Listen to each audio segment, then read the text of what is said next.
Bye these tactics and pressures. मैं राजनीति में हूं। वीरभद्र सिंह जी की जो प्रिंसिपल्स है, 6 बार वो हिमाचल प्रदेश के मुख्यमंत्री रहे हैं, उन्होंने हमेशा जो है अपने टर्म्स एंड कंडीशंस पे, with due regard and respect of the high command, उन्होंने अपने टर्म्स एंड कंडीशंस पे राजनीति करी है। And it is my moral responsibility कि जैसा मैंने हमेशा कहा है कि सही का समर्थन और गलत का विरोध करते हुए हम उसी राह पर आगे चलेंगे, with all humility, with all जो है एक रिस्पेक्ट, एक ड्यू रिगार्ड एंड रिस्पेक्ट जिसको देना है हम निश्चित तौर से देंगे, इसमें कोई दो राय नहीं है। मगर अगर हमारी आवाज को या हमारे जो है अस्तित्व को कोई दबाने का या कोई मिटाने की कोशिश करेगा, उस चीज को मैं टॉलरेट करने वाला नहीं हूं। ये बात मैं बिल्कुल स्पष्ट शब्दों से कह देना चाहता हूं।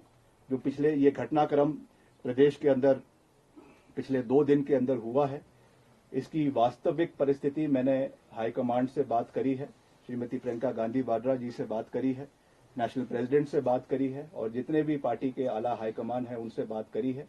The call has to be taken by the party high command. उस पे मैं उस चीज पे मैं नहीं जाना चाहता हूं क्योंकि वो मेरा डोमेन नहीं है और मैं जैसा मैंने कहा मुझे पता है कि कहां पर लाइन खींचनी है, इसलिए उस चीजों पे मैं नहीं जाना चाहूंगा। ये जरूर है कि जो वास्तविक परिस्थितियां हैं और बहुत सी भावनाएं प्रदेश में लोगों की है, उसके बारे में मैंने पार्टी हाईकमान को जो है वो इसके बारे में जानकारी दी है। Now the call and the ball is in the court of the high command. They have to decide what has to be done, when it has to be done, in the interest of the party and in the interest of the government.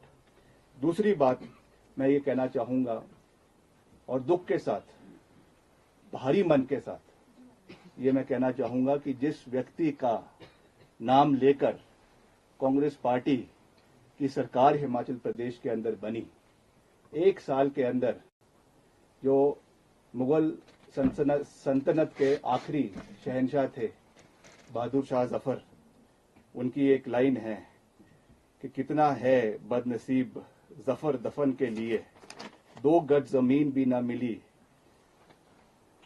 कुएं यार में।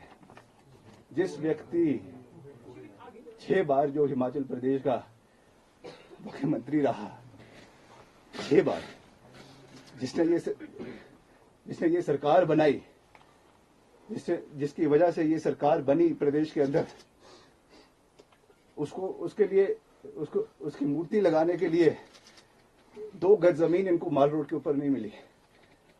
This is what respect this government has shown to my late father. इस तरीके की जो चीज हुई है, हम इमोशनल लोग हैं, इमोशनल। पद से हमें कोई लेना देना नहीं है, हमको ये कोई लेना देना नहीं है कि सरकार रहती है कि नहीं रहती है, हम पद पे रहते हैं कि नहीं रहते हैं, मगर एक रिगार्ड, एक रिस्पेक्ट जो होनी चाहिए थी। बारी बारी बोलने के बावजूद जो चीज ये नहीं कर सके, ये बहुत दुर्भाग्यपूर्ण है।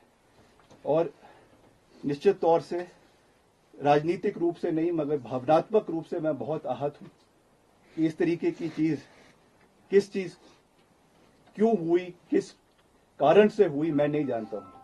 और पार्टी हाईकमांड को इसके बारे में कहने के बावजूद भी ये चीजें नहीं हो पाई, ये दुर्भाग्यपूर्ण है। इसके बारे में हाईकमांड को देखना चाहिए, इन चीजों को देखना चाहिए। जैसा मैंने कहा, हिमाचल के लोग बहुत भावुक है, इमोशनल है। हर चीज राजनीतिक पैमाने से नहीं तोली जा सकती है, हर चीज को जो है राजनीतिक दृष्टिकोण से नहीं देखना चाहिए। कुछ चीजें भावनात्मक होती है, कुछ चीजें राजनीति से ऊपर उठकर होती है। और इसमें एज अ सन मुझे इस चीज का बिल्कुल भी, इस चीज पे जो है वो अच्छा नहीं लगा और मैं आज इस चीज को जाहिर कर रहा हूं। और I am sure in the times to come मुझे लगता है कि पार्टी इस चीज के बारे में जो है वो संज्ञान लेगी और इस चीज को आने वाले समय में जो है वो देखा जाएगा। आज मैं सिर्फ इतना कहना चाहता हूं कि हमने पार्टी का हमेशा हर जंक्चर पर साथ दिया है और पिछले कल भी बहुत स्पेकुलेशंस थी, बहुत तरीके के अफवाहों के बाजार गर्म थे, मगर हमने पार्टी का समर्थन किया है। पार्टी के हाईकमांड का जो आदेश था उसको हमने पूरा किया है। और जैसा मैंने कल कहा कि हाईकमांड का जो विश्वास हम में रहा है उसको हमने पूरा किया है, और आने वाले समय में भी मैं ऐसा कोई कदम नहीं उठाऊंगा जो किसी को ह्यूमिलेट करे, प्रदेश की जनता को ह्यूमिलेट करे या जो है लक्ष्मण रेखा से बाहर निकल कर हो। मैं आज केवल इस प्रेस कॉन्फ्रेंस के माध्यम से ये कहना चाहता हूं कि वर्तमान परिस्थिति में मेरा इस सरकार में बने रहना ठीक नहीं है। इसलिए आज मैंने ये निर्णय लिया है that I am resigning from the council of ministers. मैं इस सरकार से एक मंत्री के रूप में इस्तीफा दे रहा हूं जो मैंने निर्णय लिया है। आने वाले समय में with due consultation with our people मैं सबसे बात करूंगा, जो हमारे चाहने वाले हैं, हमारे लोग हैं, हमारे समर्थक हैं, उनके साथ बात करके, उनके साथ चर्चा करके, उनके साथ विचार विमर्श करके आने वाले समय में फ्यूचर कोर्स ऑफ एक्शन को जो है वो डिसाइड किया जाएगा। उसके बारे में मैं अभी कुछ ज़्यादा ना कहना चाहता हूं, ना कह सकता हूं, मगर आज मैं केवल इतना साझा कर रहा हूं विद ऑल ह्यूमिलिटी, विनम्रता पूर्वक तरीके से मैं ये कहना चाहता हूं कि मैं अपने पद से जो है वो अपना इस्तीफा मुख्यमंत्री जी को और राज्यपाल जी को जैसे भी जो भी प्रोसेस है उस तरीके से सौंप रहा हूं, और आने वाले समय में जो परिस्थिति होगी उसके हिसाब से जो है वो कार्यवाही आने वाले समय की उसको किया जाएगा। और मैं फिर से प्रदेश की जनता का दिल की गहराइयों से धन्यवाद करना चाहता हूं कि उन्होंने मुझे ये मौका दिया कि इतने समय तक आपने जो प्यार, जो आशीर्वाद मुझे दिया, जो प्रेरणा मुझे समय समय के ऊपर दी। बहुत से जीवन में कठोर निर्णय लेने भी पड़ते हैं, बहुत से मुश्किल समय भी आते, मगर प्रदेश की जनता ने हमेशा हमारा मार्गदर्शन किया है, हमेशा हमारा समर्थन किया है, हमेशा मुझे अपना प्यार और आशीर्वाद दिया है, और मैं हमेशा आने वाले समय में भी उसी तरीके से सही का समर्थन करते हुए, गलत का विरोध करते हुए आगे बढ़ूंगा।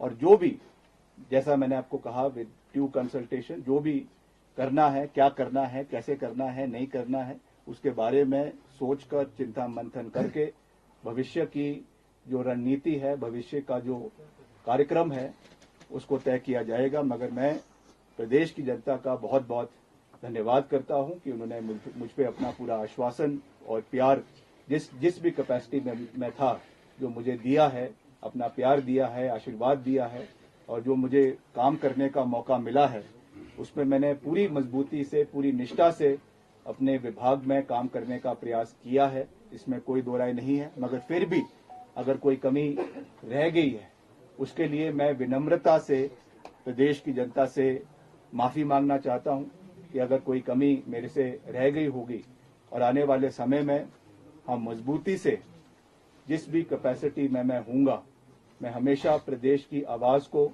प्रदेश के लोगों की आवाज को बेबाकी से, पूरी मजबूती से उठाने का काम करता रहूंगा, ये मैं कह सकता हूं। आप सबका बहुत बहुत धन्यवाद। जय हिंद, जय हिमाचल। क्या आप नेतृत्व परिवर्तन की मांग करते रहे हैं? देखिए, मैंने बिल्कुल साफ तरीके से कहा है, जो अपनी बात मैंने कहनी थी वो मैंने पार्टी हाईकमान से कही। Now the ball is in the court of the High Command, and they have to decide where and when the party is headed in which direction. कौन से निर्णय, कौन सी ओर ये पार्टी का आगे आने वाले समय में निर्णय होता है, ये निर्णय पार्टी की हाई कमांड ने लेना है। इस पे मेरा कुछ भी कहना ठीक नहीं है। If you are not satisfied with the party high command, then will you change the party? देखिए, मैं आज भी कह रहा हूँ, पार्टी हाईकमांड ने मुझे समर्थन किया है, उनका पूरा सहयोग मिला है, हर जंक्चर पे मिला है, और मैंने उनसे बात करी है। मगर अब ये निर्णय उन्होंने लेना है कि क्या करना है और क्या नहीं करना है। जो मैंने करना है वो मैंने कह दिया। प्रियंका गांधी ने आपको क्या आश्वासन दिया? क्या आपको बोला कि वोट के लिए वेट करें, किस तरह के बात हुई? I would not like to discuss what I have spoken to her in person, मगर मैंने जो वास्तविक परिस्थितियां हैं उसके बारे में उनको जागरूक किया है, उनको अवगत करवाया है और आने वाले समय में निर्णय जो है वो पार्टी हाईकमान के हाथ में। सर, आपको लगता है कि अगर one question, since you have announced your resignation to Mohanlal ji is CPS, will you also resign? So that is for him to decide. I am not forcing anybody. आपको लगता है कि जो 6 विधायक बागी हुए हैं, अगर नेतृत्व परिवर्तन हो जाता है, मुख्यमंत्री को चेंज कर दिया जाता है, तो सरकार बच सकती है? जो सरकार पर संकट अभी आया हुआ है। देखिए, हम तो चाहेंगे कि हर परिस्थिति में सरकार बचे, संगठन बचे। जैसे मैंने कहा कि बहुत प्यार से प्रदेश के लोगों ने इस सरकार को बनाने में अपना योगदान दिया है। आने वाले समय में क्या होता है, क्या नहीं होता है, ये निर्णय पार्टी हाईकमान ने लेना है। विक्रमादित्य जी, 1 साल बाद ये बात क्यों, जब सरकार टूटने की स्थिति हिमाचल प्रदेश में आ गई है, विधायक कितने हैं? क्योंकि बीजेपी भी तरह तरह के दबाव विधायकों पर डालती है, क्या आप पर भी कोई ऐसा दबाव तो नहीं है? देखिए, मैं जो करता हूँ वो ठोक बजा के करता हूँ। मैं किसी से डरता नहीं हूँ। जहाँ गलत हूँ उसको मानने में भी मेरे को कोई प्रॉब्लम नहीं है। आई एम नॉट सेइंग कि मैं हर चीज में मैं सही हूँ, मैं गलत भी हो सकता हूँ, मगर whatever I do it on a clean slate। इसलिए मैं ये बात पूरी मजबूती से कह सकता हूँ कि हमने जो जो बातें कही है हमेशा पूरी मजबूती से कही है और जो डिलीवरेंस है उसको भी पूरे तरीके से रखने का प्रयास किया है। इसलिए ये चीजें हमने पहले भी रखी है, मगर आज जिस मोड़ पे हम खड़े हैं तो इस बात को पूरी मजबूती से रखना ये हमारी मॉरल रिस्पॉन्सिबिलिटी बनती है। सदन में आज जाएंगे आप, क्योंकि सरकार को समर्थन की जरूरत है।